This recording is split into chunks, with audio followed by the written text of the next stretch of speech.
Hello everyone. I hope life is treating you kindly. I'm Lubomira and welcome to all my crafty friends, new and returning. Thank you so much for joining me today. I hope everyone here in the States had a lovely Thanksgiving, and for those of you from all other corners of the world, I'm happy to have you and hope you had a pleasant week too. I'm still recovering from yesterday's food coma. Every year I'm so grateful for not having to prepare this dinner. We have a relatively small gathering since my family members have dwindled in the recent years, and my husband's side lives across the country or outside of it. I have friends who prepare for 20 plus people, and I just can't imagine that. It would literally be my nightmare to have to make dinner for that many people. Well, actually, who am I kidding? It would be a nightmare to just prepare for our circle of 4 people. I'd need at least a week to recover after something like that. Anyway, we are back for day 10 of the holiday card series. If you've missed out on any of the previous videos, I'll link them in the description below so you won't miss out on any of the crafty goodness. Today's card uses an oldie but goodie technique that I very often forget about. It's fun and maybe a little messy, but offers a lot of texture and color to a background. It's also very quick and can be used all year round. Plus, it's pretty cost effective because it stretches the use of our inks and embossing folders that we already have. I'm excited to show you this card, so let's get into the video. To start off, I stenciled a lovely large stencil using a newer stencil from Pink Fresh Studio called Radiating Snowflake. I'm a big fan of Pink Fresh Studio.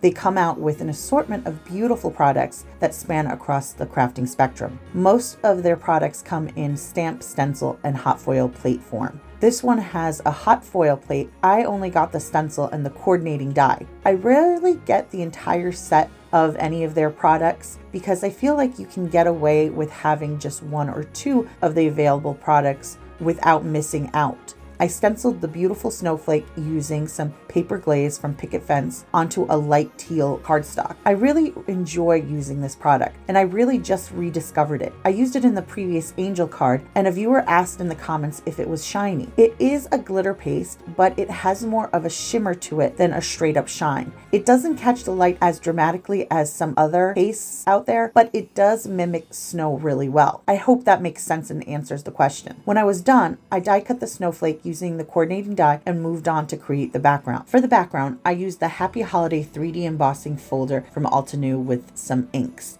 Now, as I mentioned, I forget about this technique, but it's so much fun and quick.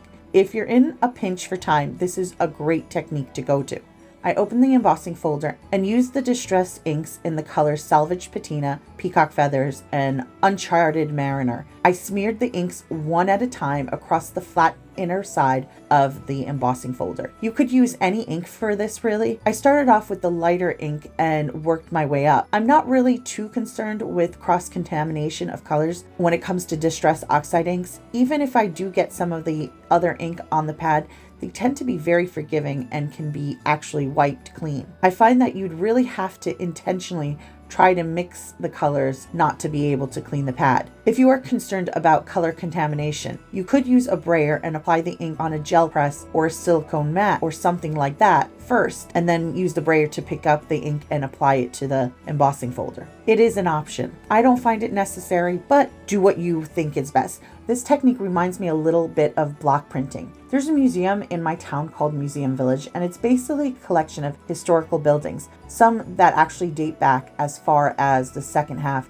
of the 18th century, with various hands-on exhibits. One of my favorite exhibits is actually an authentic printing press used to create earlier newspapers. The user would set the words or letters on the press bed, then ink them up and put a single piece of paper into the press before turning the crank and closing the device to press the paper onto the ink block. It's a really neat process that I believe us crafters can appreciate. Now, when you're using this embossing folder technique, it's much the same process with the exception that we're inking up our embossing folder rather than letters or plates. When I was done inking up the embossing folder, I used a blending brush to smooth out the harsh lines between the colors, and I lightly spritzed the surface of the embossing folder with water and placed the paper in. I like to place the paper on the non-inked side of the embossing folder because it gives me the opportunity to move the paper around without disturbing the ink. With a folder like this that has straight lines, being able to align the paper is actually helpful to get those lines looking straight on your panel. When the paper is where I want it, I close the embossing folder by folding the inked side onto the non-inked side with the panel. This way ensures your paper doesn't shift.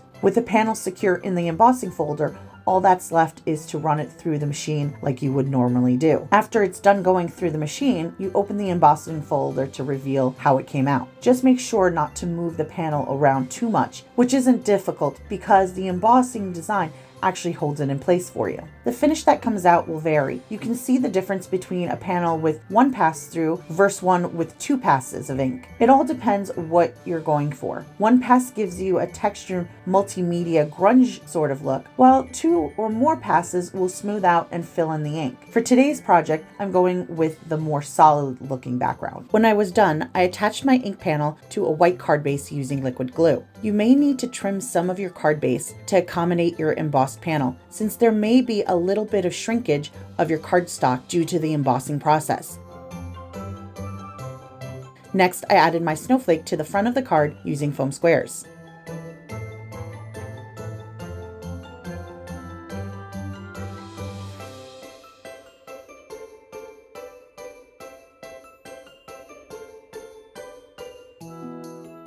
For the sentiment, I decided to use an older Simon Says stamp set, Christmas Word Mix 1, which unfortunately isn't available anymore, but I really like the style of Happy Holidays in it. I wish they would make more of these stamp sets that you can create multiple greetings at once. Again, for mass production, they are really handy. I stamped the greeting in Versamark ink on a black piece of cardstock using my stamping platform. I applied white embossing powder to the wet ink and then heat set it with my heat tool. After everything was ready, I die cut the greetings using the coordinating die.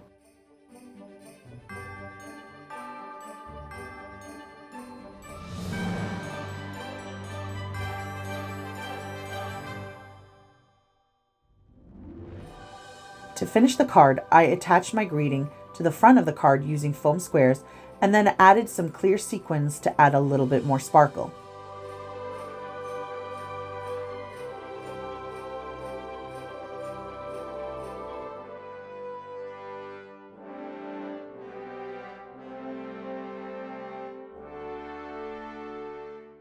And that's it for this card. This card was really fun and quick to create. This technique can produce a large number of backgrounds in just a few minutes, so it's great for those mass production sessions. It's also great to get the kids involved because it's easy and a little messy, but in a controlled kind of way. To add some variation, you could easily switch colors and produce interesting color combinations. Let me know what you think in the comments below. Thank you so much for joining me today for the 10th day of the holiday card series. I hope you enjoyed this video as much as I did sharing it with you. Please like and subscribe if you haven't already. And as always, your thoughts and comments are always very appreciated, so don't forget to leave me them below. I hope you'll join me tomorrow for the 11th day of the holiday card series. Until then, have a wonderful night, and I hope life treats you kindly. Take care. Bye.